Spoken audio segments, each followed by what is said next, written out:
Look around the internet lately, and you'll notice something strange. A girl alone by a rain-streaked window captioned, "Healing." A guy walking an empty city at 2 a.m. captioned, "This is the dream." Solo dinners lit by a single candle. And the comments aren't sad, they're full of longing. "I want this." Goals. Somewhere along the way, being alone stopped looking like a problem and started looking beautiful. But your brain, the same brain running for hundreds of thousands of years, was built to treat being alone as one of the most dangerous things that could happen to you. So what changed? Let's find out. Here's what doesn't add up. Ask almost any psychologist what humans need to be okay, and near the top of every list is connection. Loneliness isn't gentle. It's been linked to worse sleep, higher stress, even a shorter life.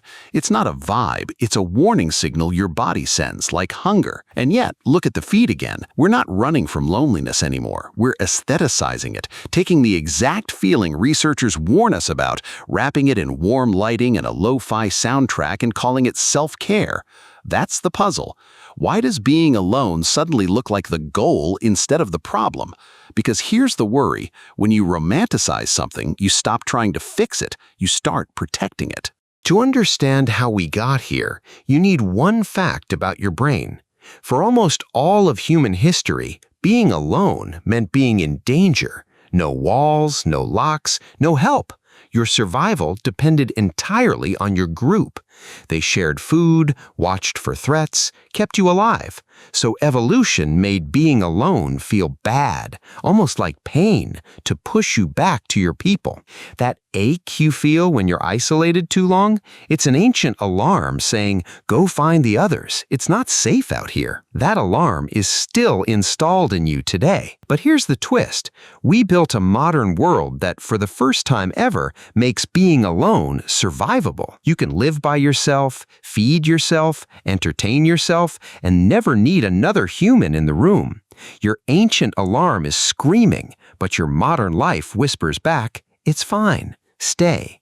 And in that exact gap, a brand new aesthetic was born. So why did being alone become beautiful? A few forces stacking together. The first is exhaustion. Notifications, group chats, performing for everyone, being on all the time. For a lot of people, other humans have stopped feeling like comfort and started feeling like work. So when you see that girl alone with her tea, what you're craving isn't loneliness, it's quiet. The aesthetic isn't selling isolation, it's selling escape. The second force is control. Other people are unpredictable. They cancel, they misunderstand, they leave. But being alone is safe. Nobody can reject you if you're the only one in the room. The empty apartment isn't just pretty, it's controllable. The problem? The same wall that keeps out rejection also keeps out warmth. And the third force is the camera. Because here's a question nobody asks. If you're truly alone, who's taking the photo?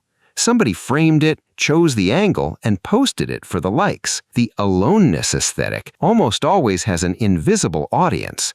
It's not really alone, it's performed aloneness, solitude turned into content. And social media amplifies it. The more beautiful aloneness you see, the more normal it becomes to choose it. But here's where it gets stranger.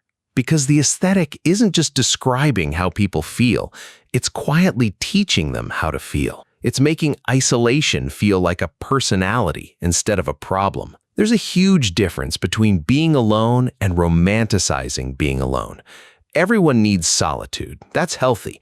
The danger is when you start believing that needing people is a flaw, that wanting connection makes you weak, not healed yet. And that idea is everywhere now. I don't need anybody. On the surface, empowering, but your brain is still wired to need people, so you don't stop needing them, you just start feeling ashamed of a completely human need. And shame is the perfect fuel to keep you exactly where you are. There's a name for the trap, the loneliness loop. You feel lonely, so your brain goes into protect mode and reads the world as more threatening than it is. So you pull back, you cancel the plan. Being alone feels safer, so you do it again. Each time, reaching out gets a little harder. The muscle of connection weakens. A friend takes an hour to reply, and instead of "they're busy," you hear "they don't care." so you reject first. And the lonelier you get, the more you crave the comfort of being alone. The trap tightens quietly, without ever feeling like a trap. Now drop the aesthetic right into the middle of that loop. Suddenly, the thing pulling you deeper isn't an obvious enemy, it's beautiful. It's got a soundtrack and 1,000 comments saying, "Same." The aesthetic takes the loneliness loop and hands it a halo. It makes the trap feel like a destination. Your ancestors heard that alarm and ran toward people. We hear the same alarm, and we've learned to take a photo of it instead. So, where does that leave you? Not with a lecture. Solitude is real and good and human. Some of your best moments will happen alone. That's not the enemy. The thing to watch for is subtler. The moment alone stops being a thing you chose and starts being a thing you're hiding in. Because the truth your brain has been trying to tell you under all the filters is this: you were never meant to do this alone. Not because you're weak, because you're human. And the good news, the loop runs both ways. Reaching out makes the next reach out easier. You don't have to fix everything tonight. Just crack the door open 1 inch. Send the text you've been putting off. So, next time you scroll past a perfectly lit image of beautiful loneliness and feel that pull of "I want that," pause and ask, do I want the quiet, or am I just tired of being hurt? Because one of those is rest. The other is a trap wearing a really pretty caption. I'm the Stick Sage. Thanks for spending a little of your aloneness here.